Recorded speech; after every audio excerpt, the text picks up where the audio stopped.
Dieu nous bénisse. Nous remercions le Seigneur de nous accorder encore ce soir pour que nous puissions être à sa présence.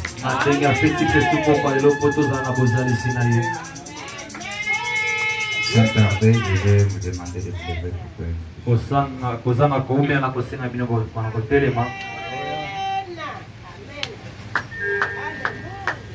Prenons 1 Corinthiens chapitre 13. Tozwa wa Korintha liboso mokaponango ya zomi na misatu.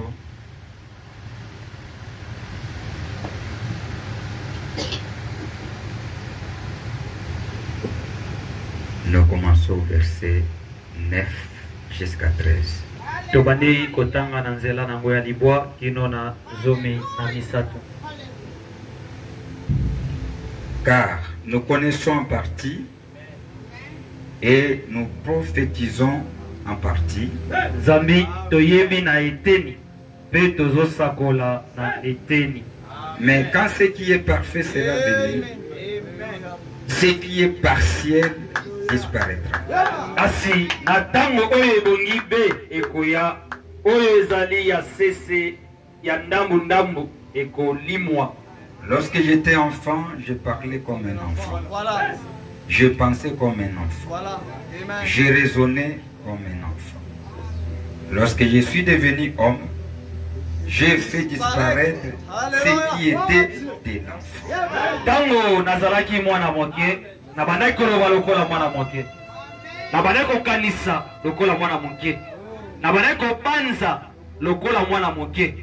Kasi tango nakomi mokolo,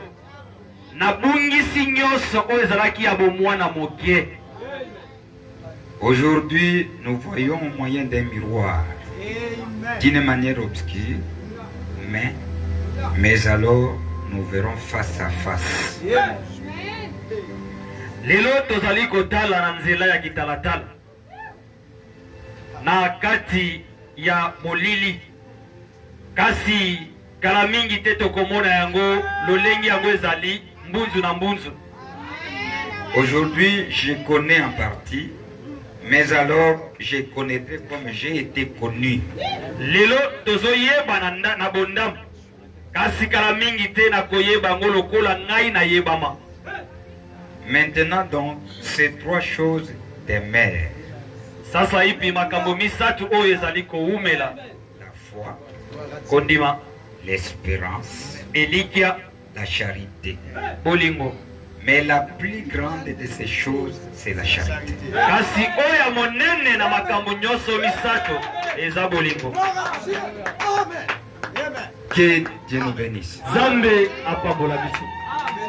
Nous demandons à frère Moïse Musengi paya ndeko mobali Moïse de prier une courte prière. Abondela libondeli moko ya mokuse. Seigneur Jésus, notre Dieu, toi l'auteur de la parole, le créateur de l'univers, Seigneur. Le prophète nous dit, nous ne pouvons pas parler de la parole sans avoir d'abord parlé à l'auteur. Ce que nous te demandons, Seigneur, c'est d'écarter l'homme du chemin et que toi, tu puisses prendre la place et nous parler. Seigneur Jésus, je crois que tu es ici, Seigneur. Tu as dit dans ta parole que le ciel et la terre passeront, mais tes paroles ne passeront jamais. Père, la lettre est tue, mais l'esprit vérifie. Laisse que cette parole, qu'elle puisse nous donner la vie et que nous puissions la méditer jour et nuit pour croître, pour avancer dans tout ce que nous allons entreprendre, Seigneur. Père, s'il y a quelque chose en nous qui t'a déplu, pardonne-nous et vois-nous sous les sangs de l'alliance de Jésus. Nous demandons, Seigneur, dans le nom parfait de notre Seigneur Jésus-Christ. Amen.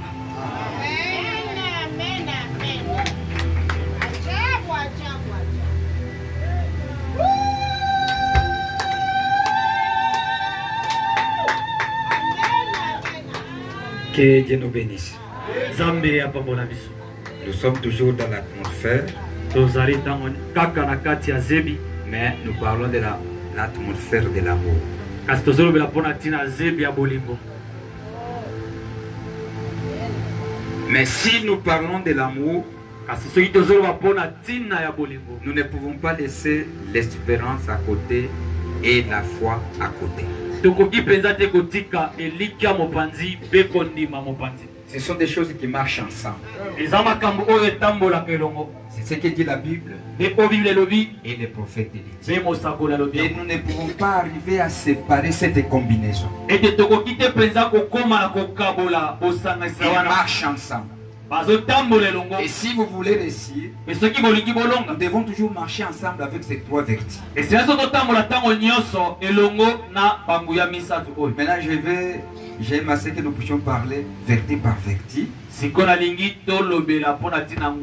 Pour voir comment tout cela s'emboîte ensemble, ça marche ensemble. Mais nous devons bien saisir ceci. La Bible dit que la chose qui est la plus grande, c'est la charité. L'amour. Si nous voyons l'amour, nous voyons un élément qui couronne les deux autres.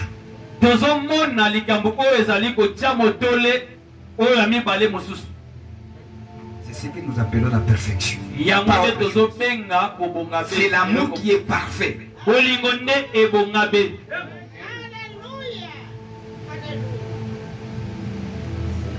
Le dimanche, nous avons suivi que l'amour, c'est ce qui est Dieu.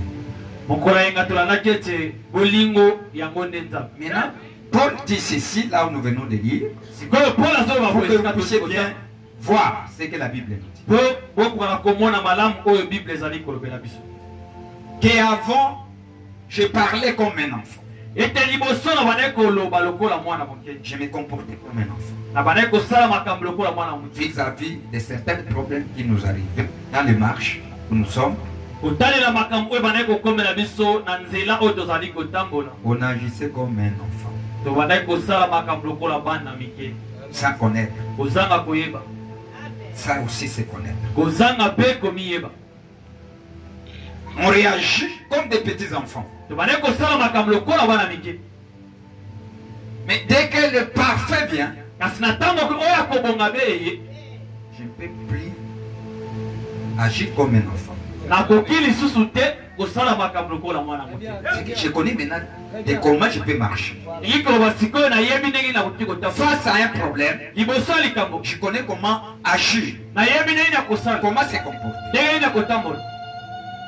C'est pour cela que le dimanche, nous avons touché certains points de comment l'amour agit. Nous ne pouvons pas dire que nous aimons Dieu et le Dieu qu'on n'a jamais vu. Qui a déjà vu Dieu? La Bible dit personne. Maintenant, comment tu peux négliger ton frère? Si vous aimez Dieu, la Bible a dit que nous devons aimer les prochains. Voilà comment quelqu'un qui aime Dieu. C'est simple. Et si cela est simple, c'est que ma façon de vivre avec les prochains doit changer. Puisque je connais déjà celui qui est en face de moi, il a la divinité. C'est un Dieu qui est à côté de moi. C'est question seulement d'avoir la révélation de cet homme. Et voir comment je peux marcher. Comment je peux agir. Que Dieu nous bénisse. On est ensemble. C'est ce que la Bible dit.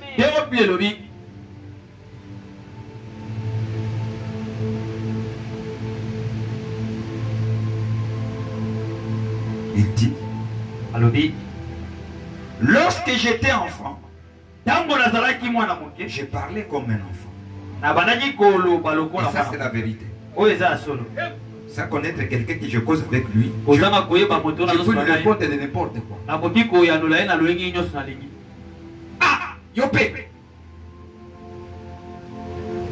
Osumizwa yondenani.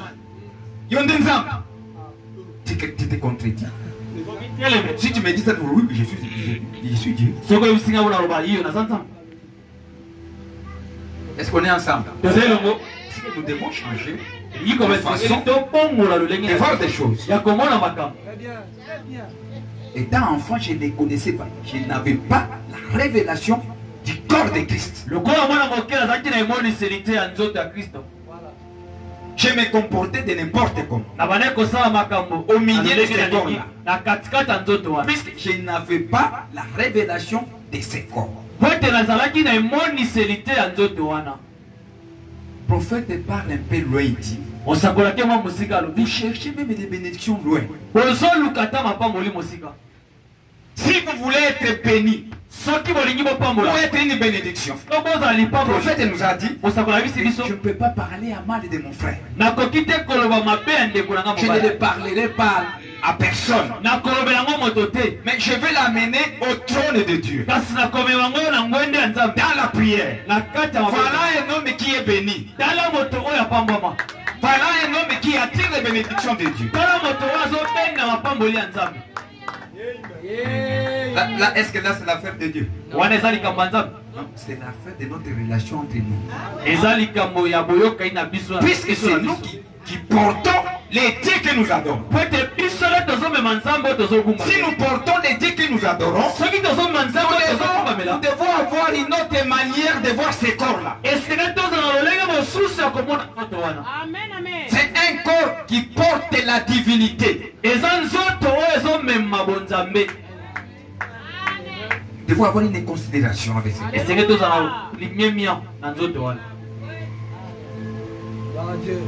Que Dieu nous bénisse.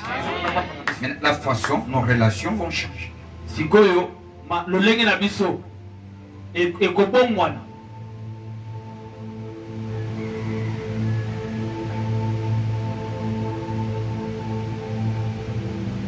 J'ai pensé comme un enfant.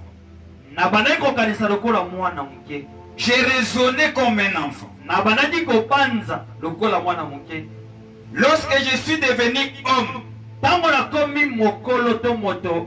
homme adulte, un homme qui a l'espérance, puisque nous allons toucher, nous allons voir, l'espérance vous amène dans des promesses de Dieu, espérant que cela s'accomplira un jour.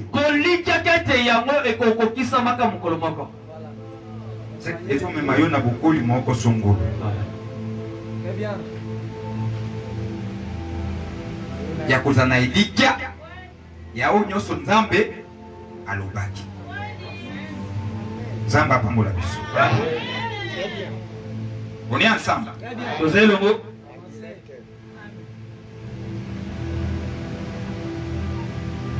Et aujourd'hui, nous voyons au moyen des miroirs la Bible, les Écritures. C'est l'Écriture qui est en train de nous montrer comment nous sommes. Comment les Écritures parlent de nous. C'est au moyen des miroirs d'une manière obscure. Mais alors nous verrons face à face. À quel moment? Aujourd'hui je connais en partie. Mais alors je connaîtrai comme j'ai été connu.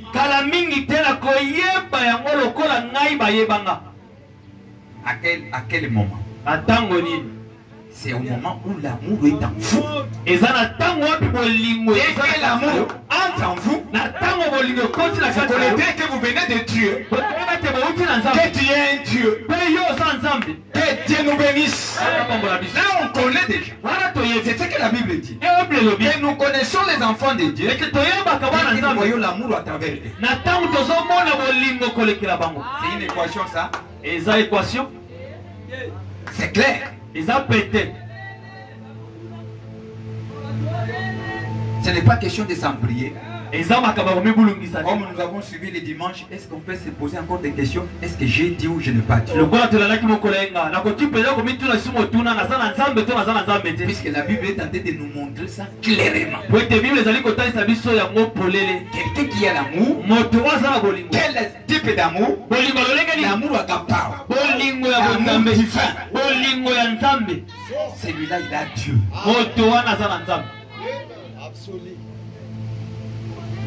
Et nous le voyons clairement.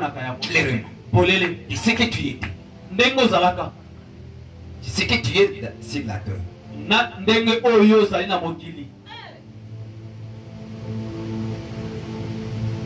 Tu es devenu un homme mystique. Un homme que le monde ne peut pas connaître.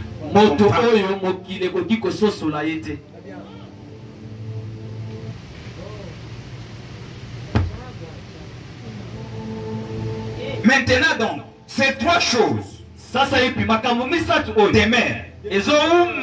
La foi, l'espérance, la charité.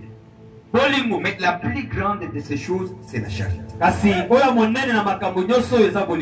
Regardons d'abord. Prenons d'abord la foi. C'est la foi qui est tentée de nous élever. C'est ça. Et qu'est-ce que le prophète dit de la foi? La Bible dit que la foi c'est une ferme assurance des choses qu'on espère.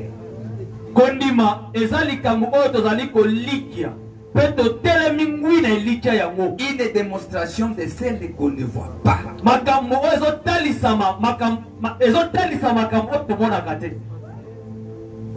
C'est ça la foi. C'est que tu acceptes quelque chose que tu ne vois pas. Mais tu espères le voir que tu l'as. Que Dieu nous bénisse. Ça c'est la foi. Et cette foi-là, elle est caractérisée par avec le positif. Il n'y a pas de négatif.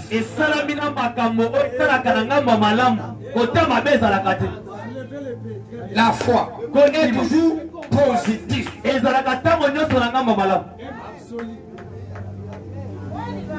Que Dieu nous bénisse.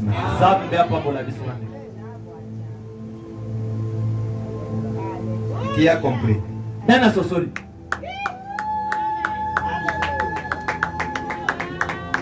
Je recommence encore. La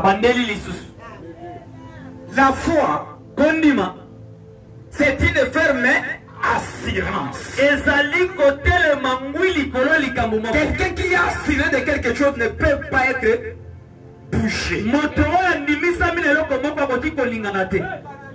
Il a l'assurance de la chose qu'il a. Des choses qu'on espère. Est-ce qu'il y a des choses qu'on voit? Des choses qu'on espère. Une démonstration de celles qu'on ne voit pas. On démontre la chose qu'on ne voit pas. Voilà la foi. Tu les démontres les choses que tu ne vois pas. Et ça crée quelque chose. Voilà la foi. Voilà la chose qui nous élève dans des promesses. Que Dieu nous bénisse. Que Dieu nous bénisse. Maintenant cette fois-là, elle a toujours été positive.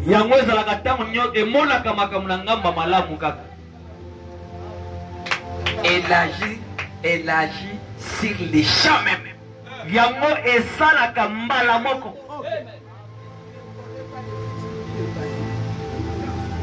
Que Dieu nous bénisse. Elle agit sur les champs même. Elle domine tout.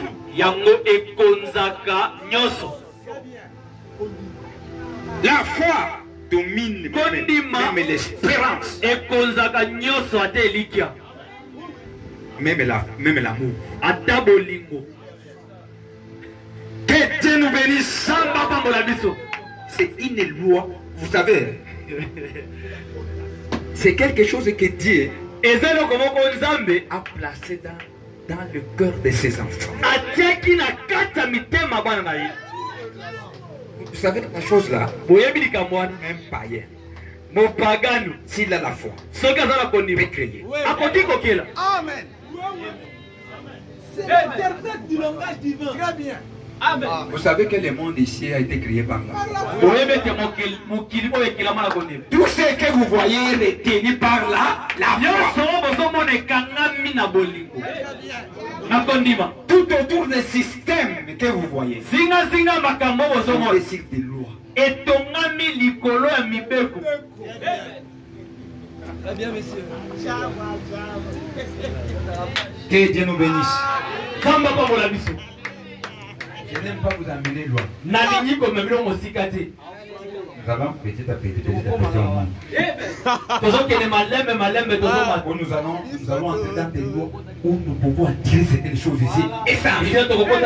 Puisque nous dit que la foi est la démonstration. Parce que à chaque fois si nous prêchons, d'abord c'est démontrer. Et c'est que Branham a amené son église. Que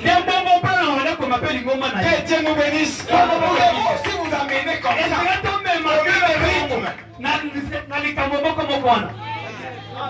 mais avant de vous amener comme ça, on n'a pas à se dire que nous devenons des féticheurs.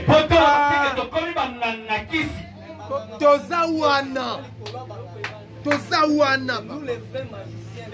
Que Dieu nous bénisse. Pourrait dire, j'ai laissé mon canif à la maison, dans mon bureau. Je vais l'appeler.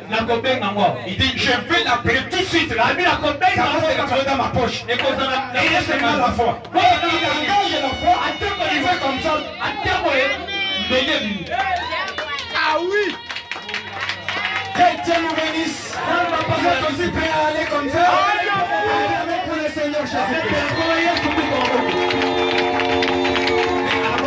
Avant d'aller, on préparait les mécaniques. Avant que la dynamique entre. Bon, Maurice, vous voyez, contact. Très bien. Que Dieu nous bénisse. C'est pour cela qu'on vous donne d'abord que vous puissiez connaître les choses. Là, c'est l'atmosphère.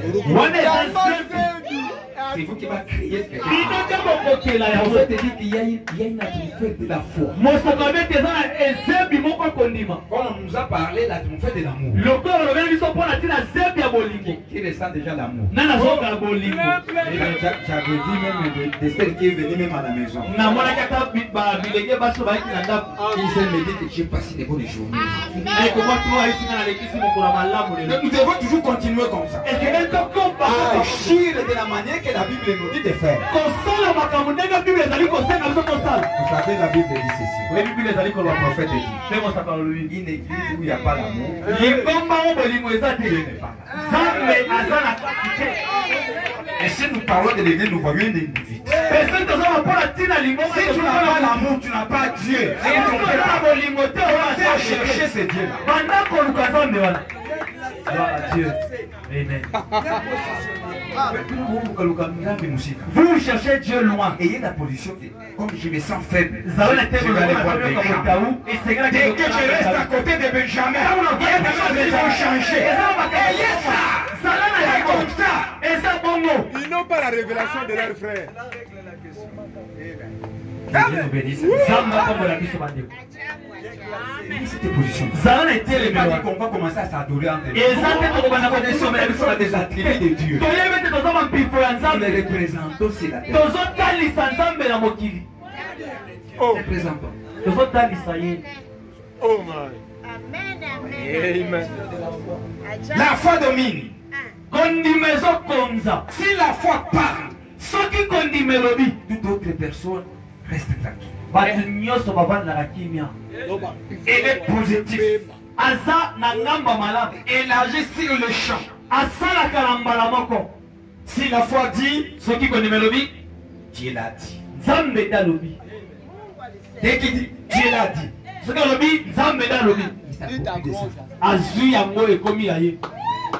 Il ne peut pas même pas bouger. Qu'est-ce qu'il fait de l'espérance? Dieu a dit. Ça viendra. L'espérance voit la future. Dans le passé. L'espérance remet dans le passé. Et dans le passé, ça raconte l'ennemi. Mais la foi face à l'ennemi, l'ennemi a qui makakaka. L'ennemi fuit à côté de ma vie. Il ne peut pas résister devant la foi.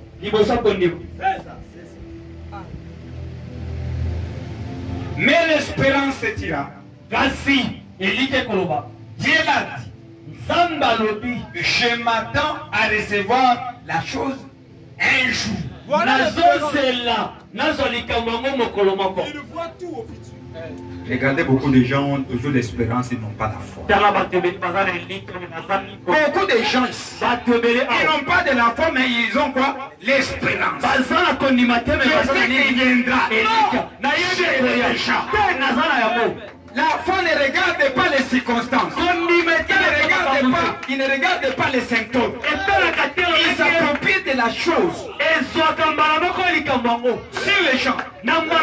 Et il commence à prophétiser. Même s'il est aveugle, il dit je vois. Je vois. Je suis guéri. Alors qu'il sent qu'il y a de la maladie. Et lui dit non, je suis déjà guéri. Je suis déjà guéri. Et s'ils sont les symptômes, ils disent Satan, tu auras honte un jour. Je suis déjà guéri. Tu vas laisser seulement là-bas. Tu vas t'étonner un jour. Mais moi je suis déjà guéri. Et c'est encore de guérir comme ça. Voilà la foi. Je vous ai déjà dit d'une femme. Elle était à peine d'atteindre son âge de ménopause. Sans avoir le mariage. Il a engagé la foi. Pasteur prêche la foi. Un jour il vient à son pasteur, il dit pasteur, à quelle date?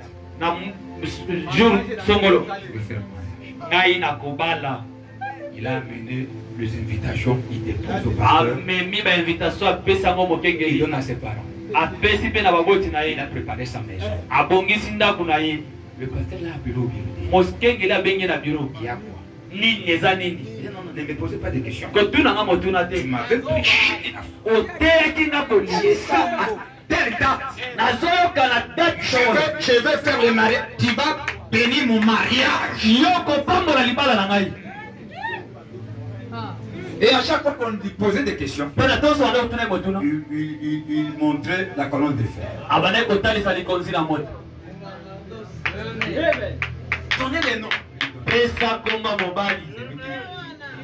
cachait les noms.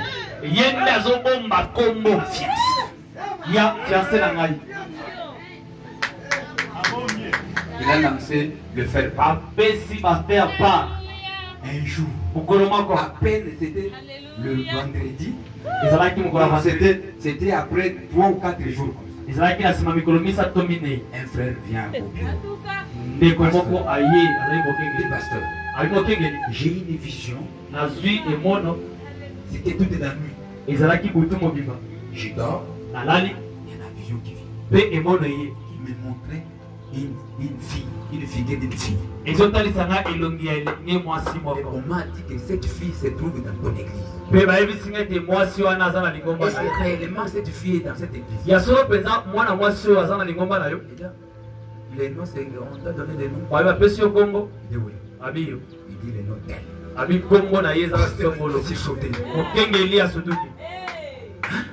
Vous venez d'où?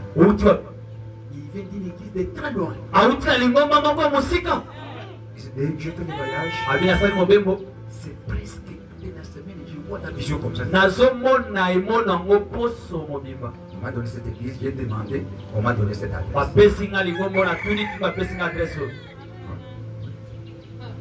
Est-ce que je peux les voir? Puisque moi je priais tout. Je priais. Et moi je compte faire le mariage. Il tombe les mêmes dates de la femme.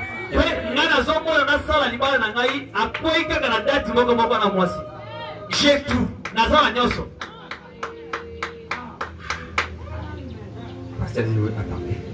Il Il a fait appel à la sœur. Dès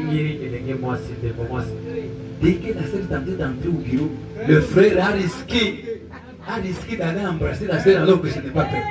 Quand le frère est dans le bureau, il a sauté. Il voit même Vicky. Amoni elongimo Là, c'est sauté. Apomwe. Voilà. Tala. La fille que j'avais vue. Le pasteur a calmé le frère. Dans l'onction le frère, le pasteur a essayé de tranquilliser le frère. Le frère a commencé à pleurer. Le frère a commencé à pleurer. Le pasteur a commencé à pleurer. La jeune fille a commencé à pleurer. Le bureau a changé. Les gens pensaient peut-être qu'il y a un deuil. L'exploit. Regardez les vôtres ici, de regarder les figures.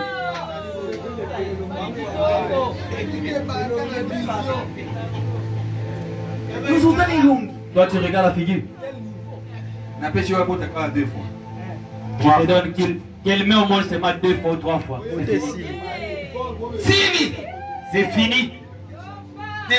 Si elle met au monde 2 ou 3 fois, c'est avec le vôtre, c'est vos filles qui mangent vos histoires ici.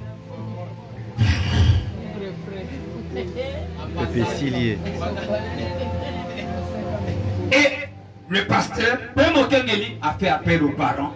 Et ils ont organisé des mariages. C'était tombé la même date. Que Dieu nous bénisse. La foi.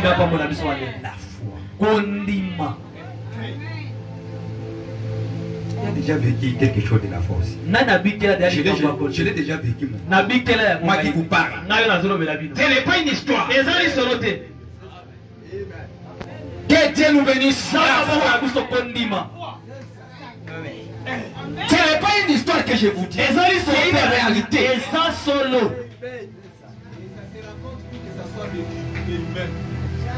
Que Dieu nous bénisse. Parlons avec notre prophète. J'aime comme ça. Suivez. Prophète dit ceci. Je parle ici de l'atmosphère dans la combinaison de 3 vertus dans une église de premier.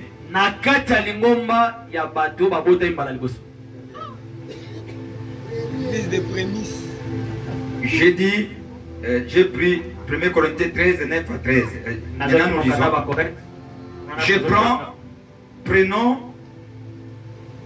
la foi est une ferme assurance prêchée le 12 avril 1947.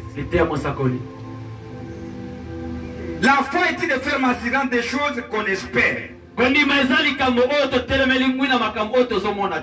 démonstration de celles qu'on ne voit pas. Prenez cette portion de l'écriture. Une ferme assurance des choses qu'on espère. La prophète dit, il y a 3 choses. L'espérance, la charité et la foi. Et c'est vrai? Eh bien, l'espérance est un élément. La foi en est un autre. Et la charité en est un autre. La charité, c'est l'amour. J'ai vu beaucoup de gens passer, des gens aimables, des vrais chrétiens, mais ils n'avaient pas assez de foi pour être guéris.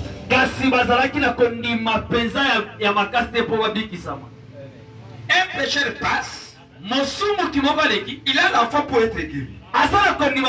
Mais un chrétien, il part dans une ligne de prière, mais il n'est pas guéri. Puisqu'il n'a pas la foi, mais il est chrétien. Que Dieu nous bénisse. Mais un païen qui passe, lui il est guéri. Puisqu'il a la foi. Est-ce que vous avez compris? Voyez, c'est un tout autre élément. Il ne s'agit pas de votre bonne façon de servir Dieu. C'est un élément que vous possédez vous-même. C'est un élément que vous possédez vous-même. C'est différent d'un groupe de gens. C'est une expérience que vertu.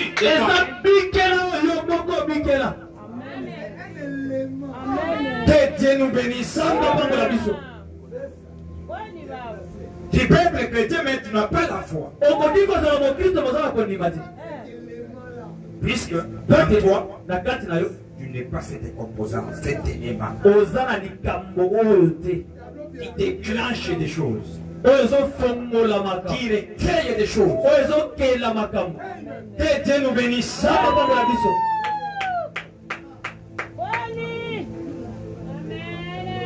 Maintenant, j'aimerais que vous compreniez ceci.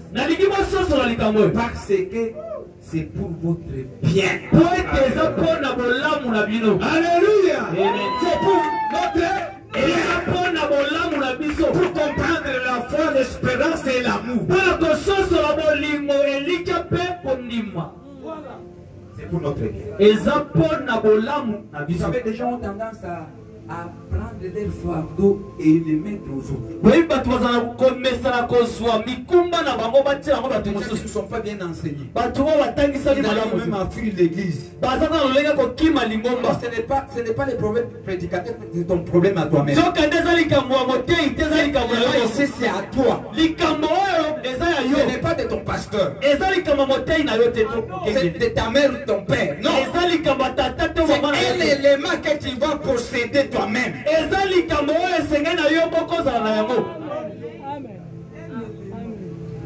Que Dieu nous bénisse. Amen. Ainsi donc, paragraphe 34.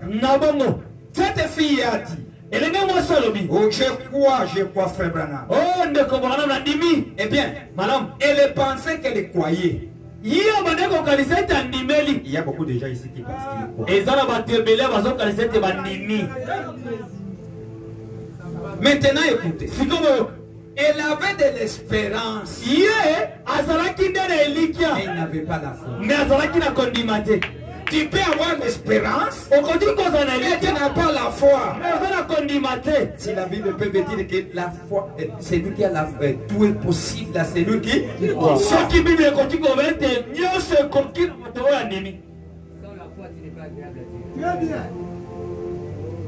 Je crois que vous avez l'espérance. Mais la foi, c'est une ferme assurance des choses qu'on espère. Une démonstration de celles qu'on ne voit pas.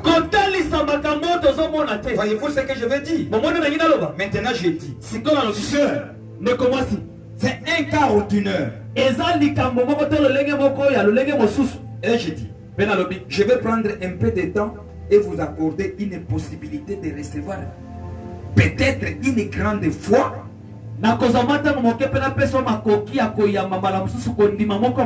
Et vous en tirez grâce à cela. Mais il vous faut avoir une attention soutenue.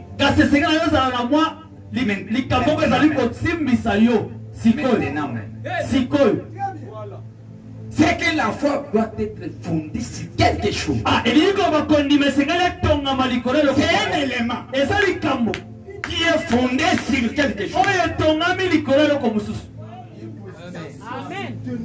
Que Dieu nous bénisse. On est ensemble. Le prophète dit qu'il va nous amener à ce que nous ayons la possibilité d'avoir cette grâce. Amenez nos prophètes. Avons besoin. Maintenant, il demande notre attention. Et cette tentation-là doit être soutenue. Oh. Car je vais être sincère avec vous.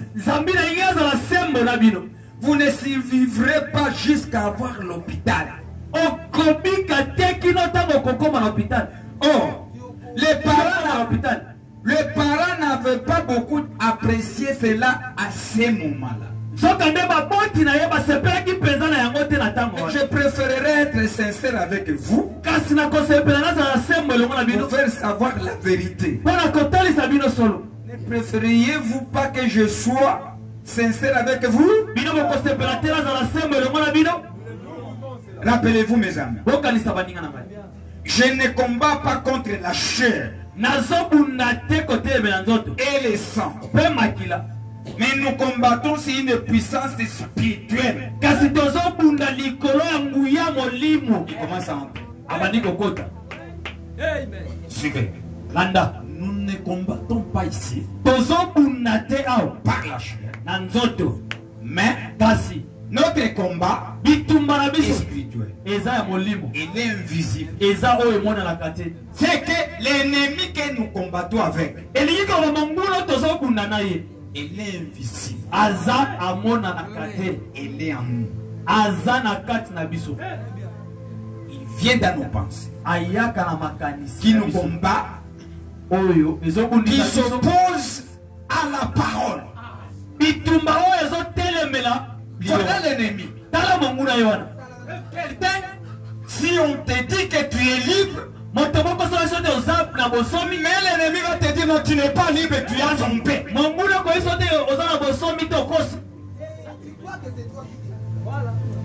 Maintenant, en toi tu vas penser peut-être oui, c'est vrai. Il va t'amener à te tout ce que tu as fait. Il oublie de te montrer que tout ce que tu as fait, tu avais demandé pardon. Ce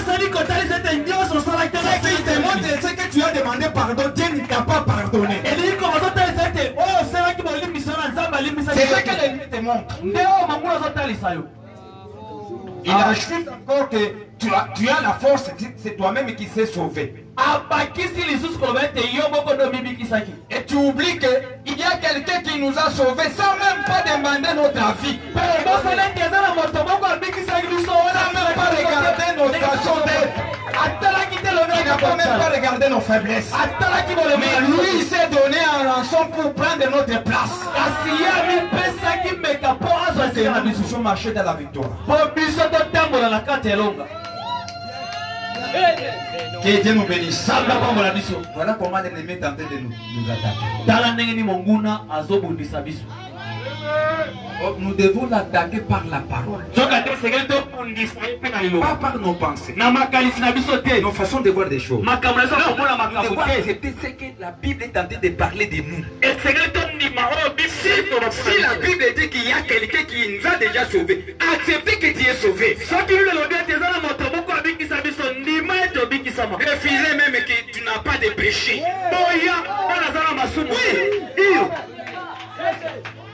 Ayez cette position-là. Pourquoi? Puisqu'à chaque fois que vous tombez, il y a un intercesseur. Il y a un avocat à côté de toi. Il va continuer à vous lier. Qui juge? Non, c'est toi qui juge. Mais c'est lui qui t'a appelé, c'est celui qui est le juge. Et c'est lui qui est le juge. Et c'est l'avocat. Qui va te juger?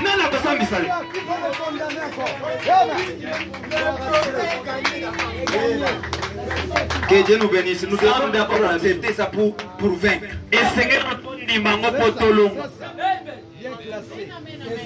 Amen. Dès que tu n'arrives pas là-bas, tu ne seras pas. Tu ne seras pas. Nous allons voir. Là où est fondée l'espérance. L'espérance est fondée quelque part. on va marcher ensemble. Dès que ça marche ensemble, c'est là que nous serons des victorieux.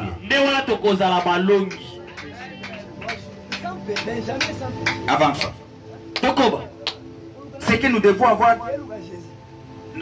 avoir quelque part où nous allons fonder notre foi. Et notre foi est fondée sur Christ.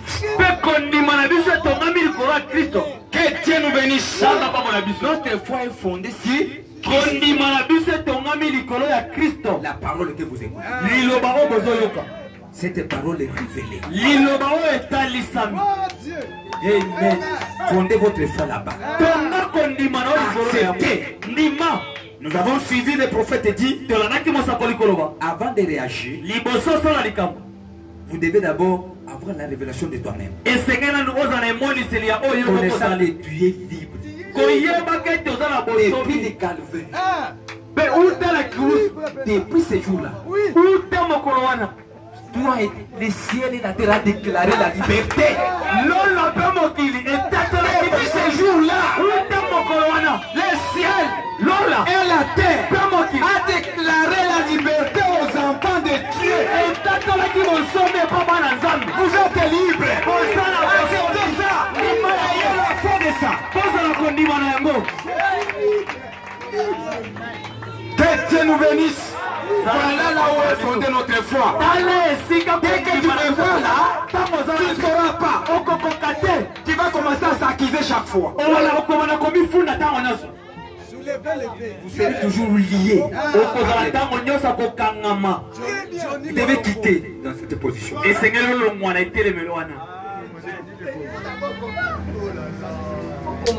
S'il dit qu'il a espié, il a espié, il est rendu dans l'oubli. L'homme n'oubliera pas. Mais Dieu oublie. Que Dieu nous bénisse. Toi, tu ne peux pas oublier ce que tu avais fait. Mais Dieu oublie. À chaque fois que tu te répands, tu le prends, il les jette dans la mer de l'oubli. C'est la règle la question. Amen. Et toi, tu commenceras toujours à penser, j'ai fait ça. Qu'est-ce qui ne te dérange pas? Je n'ai pas vu où j'ai des difficultés de partir.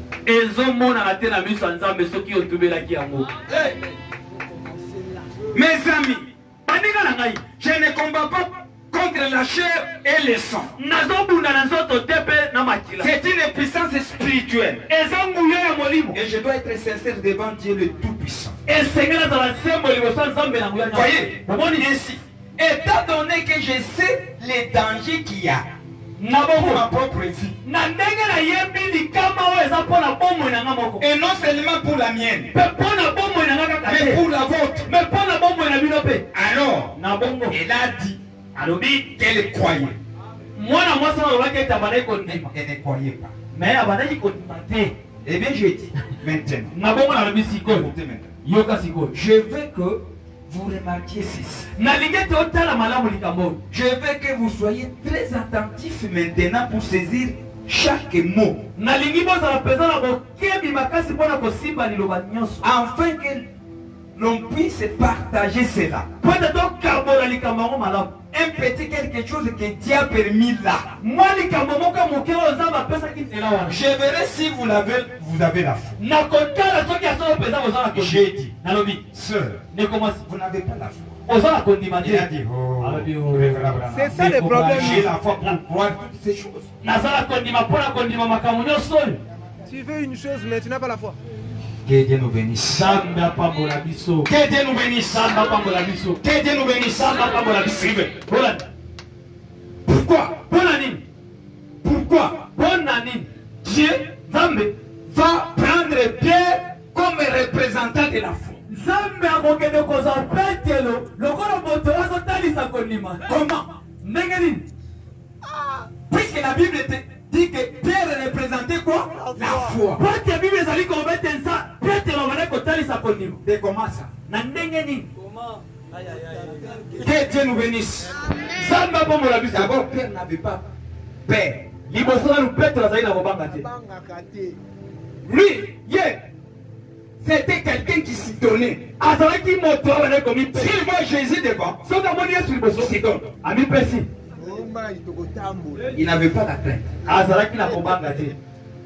Un jour, ils étaient dans le bac, dans la mer marchand. Ils étaient seuls. Jésus était resté. La nuit, tout. Témoignant la parole. Témoignant la parole. Et il voit quelqu'un qui est en train de marcher au-dessus de lui. Il regarde. Les gens commencent à dire, mais Lima. Ça c'est un fantôme qui vient. Il regarde. Il dit, non, c'est moi. Habitez Zanaï. Toi qui. Yonan, maître. Bon conseil. Jésus. Jésus. Jésus. Jésus. Regardez ce qu'il fait. Il dit, si toi c'est Jésus, permets-moi aussi de marcher comme toi. Alléluia. Regardez la position d'un homme. Puisqu'il connaissait Jésus, c'est qu'il était maître. Il était quelqu'un qui était à côté de lui pour le préparer. Si tu es Jésus, fais à ce que moi aussi je puisse marcher.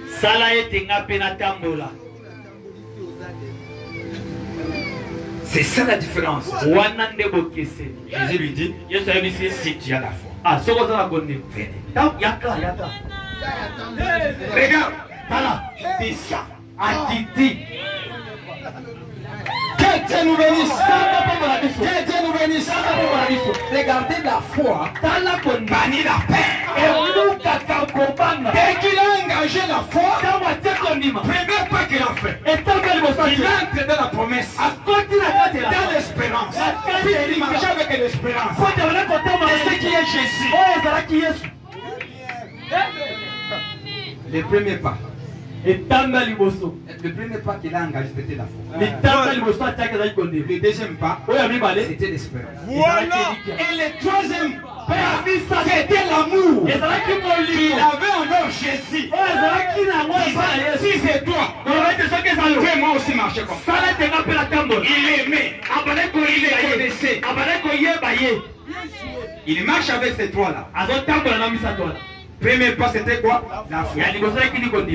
Une démonstration des choses qu'on espère. Il a oublié si il y a des profondeurs qui peuvent l'attirer, il y a une force qui peut l'attirer. C'était le créateur qui était devant lui. Il est dans quelque chose là-bas.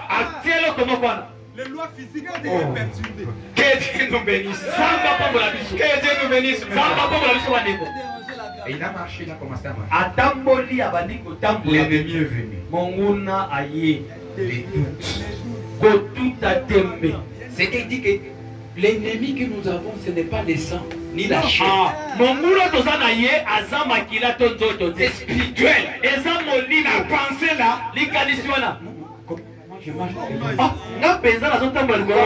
Tu vois, il retourne. Il commence à penser. Et dès qu'il a commencé à penser, il a commencé à descendre. Que Dieu nous bénisse. La chose qui était à la contre de ce qu'il avait engagé. Il engage la foi, fermer la porte des pensées. Aller de l'avant. Comme un fou. Que Dieu nous bénisse. Puisque c'est lui qui lui a dit que venez. Il n'a jamais menti. Il dit venez. C'était fini. C'était arrangé. Comme il a accepté, il ne veut pas accepter à ce qu'il puisse aller dans lui. Il ne veut pas noyer. Puisqu'il lui a dit venez. Qui dit venez, engagez-vous seulement. Ça n'a pas regardé les circonstances. Même si les vagues venaient, derrière. Mais lui, il a vu le vague. Comme tu es en train de voir, on prie pour toi.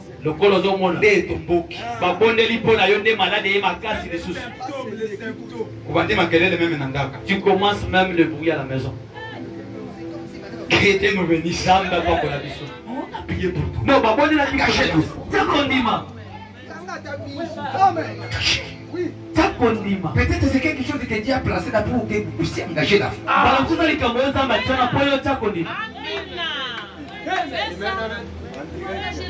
Que Dieu nous bénisse.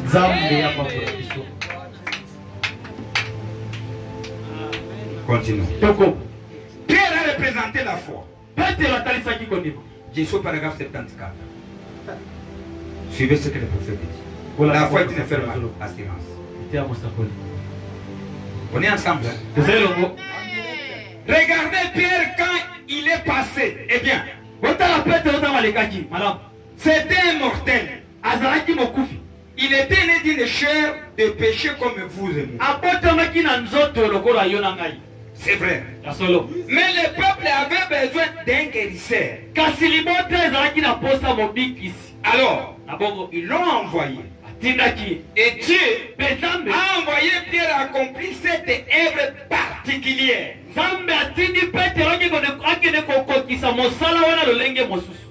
Est-ce que nous aussi nous devons accepter que nous sommes envoyés aussi?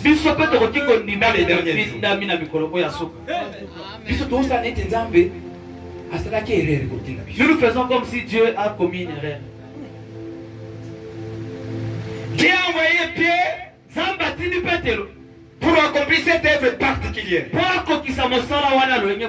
Jean représentait l'amour. Pierre n'avait pas dans son cœur l'amour que Jean avait.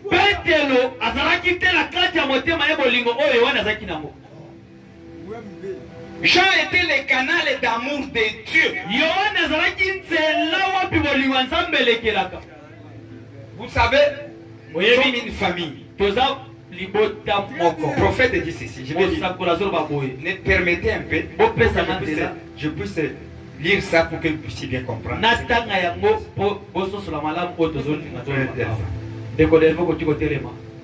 Regardez ce que nous sommes. Pour bien agencer ça. Le prophète dit quelque chose de bon ici. Prenez paragraphe, la grande commission ou la révélation spirituelle ou atmosphère spirituelle prêchée le 1er mars 1958. Le prophète dit quelque chose à qui nous devons connaître pour que nous puissions se connaître de ce que nous sommes. Prenez paragraphe 33 pour un peu aller vite. Nous lisons. Concernant les récentes réunions en Inde,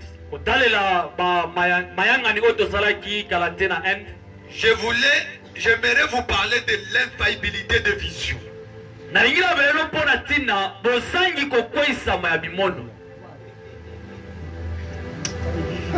J'avais eu récemment une vision qui me disait d'aller en Inde et en Afrique.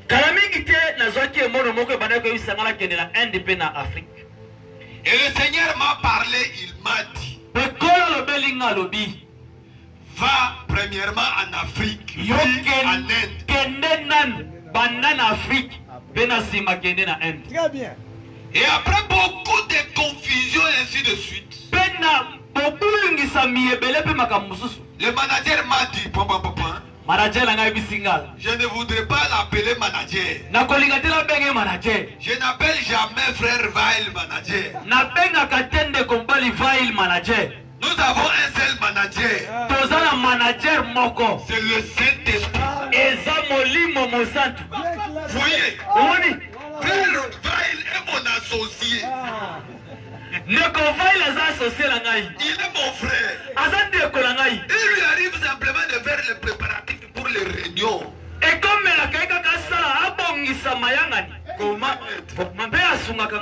comment nous allons avoir des gens comme ça? Il est là Azawana préparatif la réunion. Avec des capacités de préparer le réunion. Et il se met seulement là-bas. Très bien. Comment on aura ces capacités? On va quitter là, je vais aussi être pasteur. Les gens se complètent. Restez à préparer les gens. Que Dieu nous bénisse, mes frères. Très bien. Ah, suivez. Et il met. Le vent, il est là. Qu'on est en train d'écouter. Il n'aimait pas les Africains. Et il voulait aussi emprunter Frère Branham à avoir cet esprit-là. Non, allez d'abord en Inde. Alors que Dieu l'a dit, d'abord où c'est en Afrique. C'est là où vous allez recevoir quelque chose. Plus que partout là. Je réserve quelque chose là. L'Afrique, c'est mon pays de refuge. Afrique, c'est moi, je me réserve un peuple qui reçoit ma parole. Et ton ministère ne peut pas aller loin. C'est l'Afrique. Que Dieu nous bénisse. Nous sommes des Africains. Les messages et messages, ça veut dire que nous Africains on est là.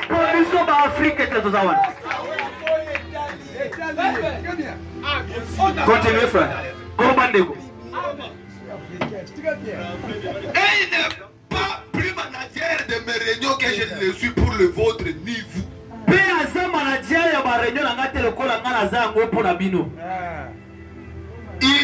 Il en est de même de vous autres. Tous nous formons tout simplement une très grande famille. C'est un grand tort. Nous ne sommes pas les uns au-dessus des autres. Non. On se complète. Nous sommes tous égaux. Dieu nous bénisse.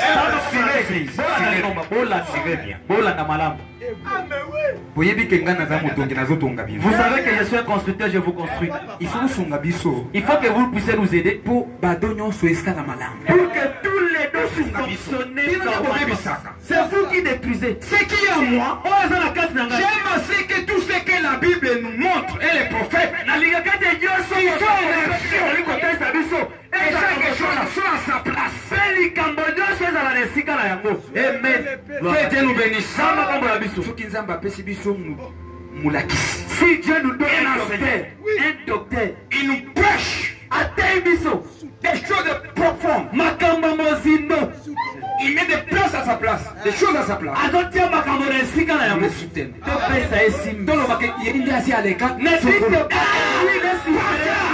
Nous ne voulons pas ça.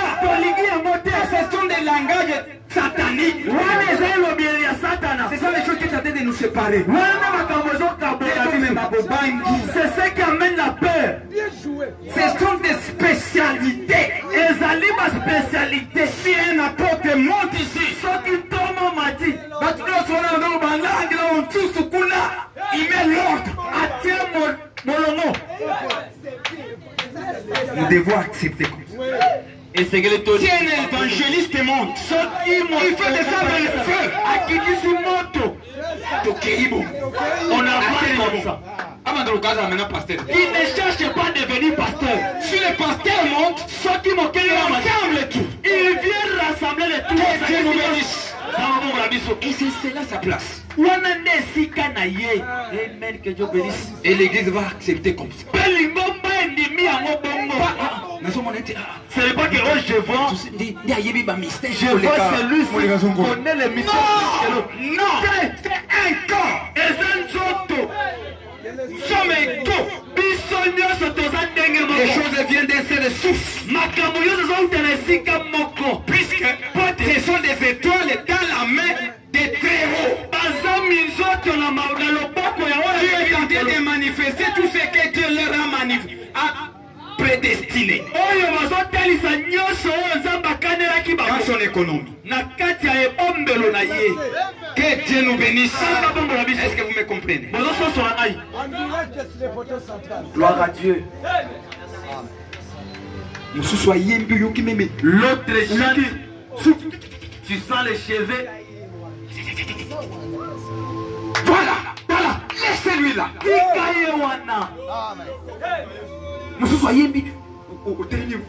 L'autre chante. Tu sens la joie. Nous avançons, voilà une église comme ça. Et tout ça, cimenté par l'amour. Que Dieu nous bénisse, mes frères. Que Dieu nous aide. Que Dieu aide notre église.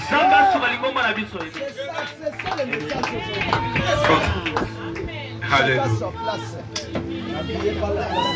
Nous ne sommes pas les uns au-dessus des autres. Nous sommes tous égaux. Nous sommes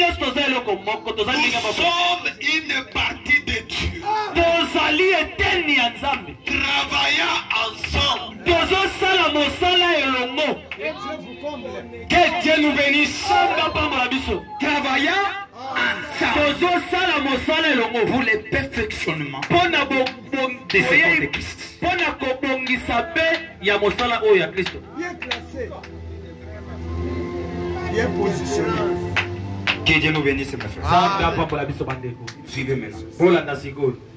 Je vais terminer. Vous avez béni dans le lobby de deux côtés. Dans le lobby de l'autre côté.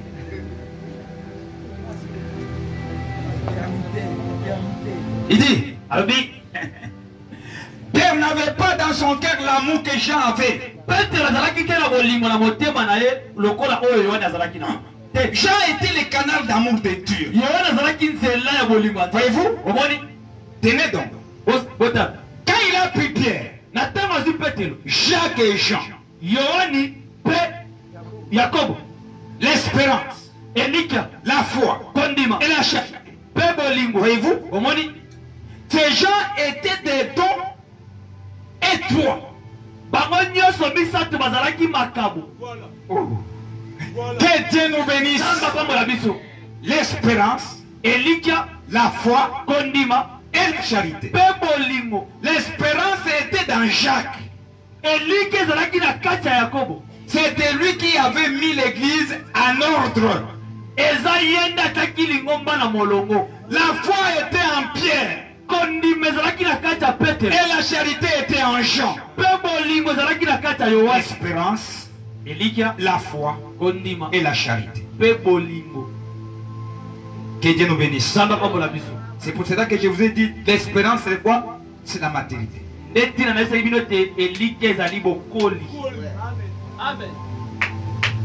Jacques pas mettre l'église en ordre. Puisqu'il était déjà mature.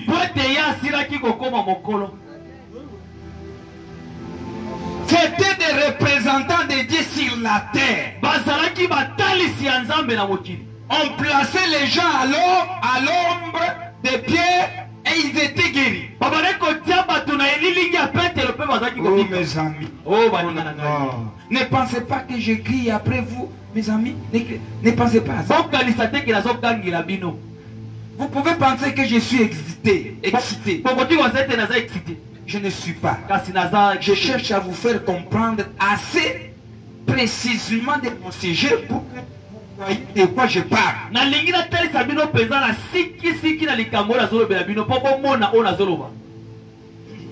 Si vous comptez que sur l'espérance, avec votre foi. Voilà, très bien. Et je vais dire seulement ici, nous allons vous le jeter. Paragraphe 29.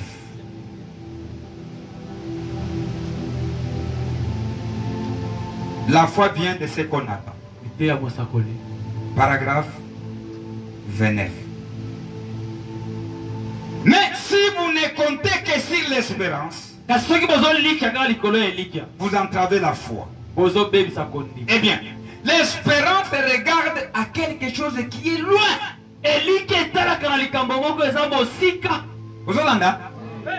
L'espérance regarde quelque chose qui est loin. Mais la foi la réclame à l'instant même. C'est que l'espérance va loin. Qui puisse être manifesté. Et dans la nengue et l'ongo. Regardez comment ça évolue ensemble.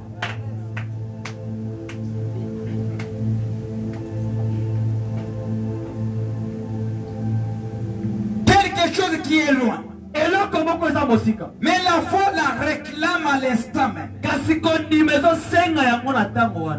Voyez-vous, la foi dit, Dieu l'a dit, ça m'appartient. Et ça règle la question.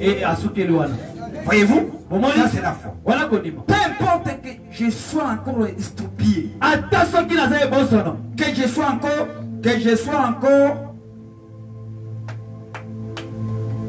aveugle, que je sois encore malade, ça n'a rien à faire avec la chose. Je le crois de toute façon. Ça m'appartient maintenant. Dieu l'a dit. Et ça règle la question.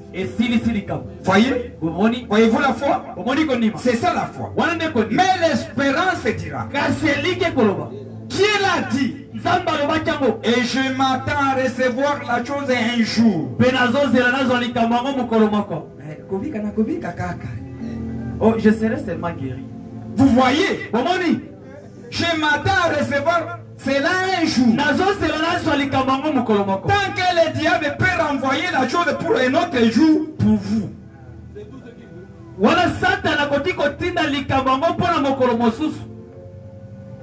C'est tout ce qu'il veut. C'est vrai. Vous n'aurez jamais, vous ne l'aurez jamais. Croyez simplement que vous l'avez reçu. En l'instant même. C'est votre propriété personnelle. Zaïna, tu as compris maintenant? Zaïna, comprendre ce que tu as posé la question. Il y a une question que je t'ai envoyée. La foi est une ferme assurance des choses qu'on espère. Une démonstration de celles qu'on ne voit pas. C'est vrai. La foi agit sur les champs. Elle est positive. Elle est positive. Oh là là. Je vous assure, la maladie et toute autre chose, lorsque la foi entre en action, c'est juste comme une boule de neige sur un fourneau chaud. Et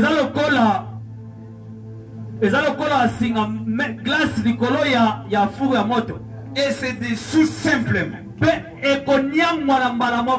Toute autre chose s'enfuit devant la foi.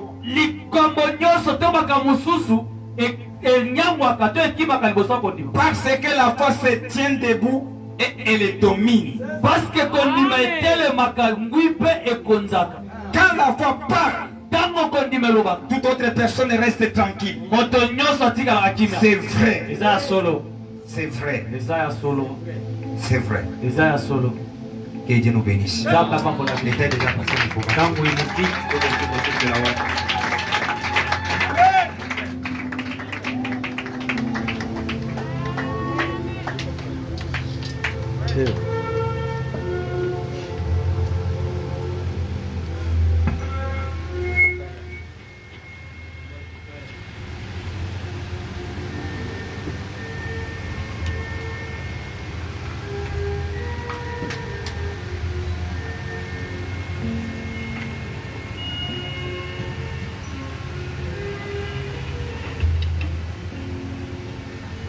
Que Dieu vous bénisse. Acclamez le Seigneur Jésus.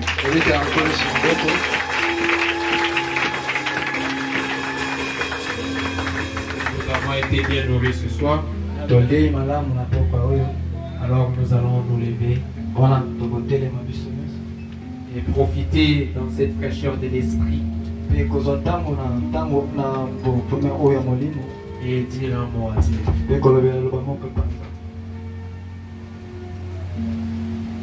Foi dans le Père, foi dans le Fils, foi dans le Saint-Esprit,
Et lui dire, Seigneur, je sais que tu prends soin de moi.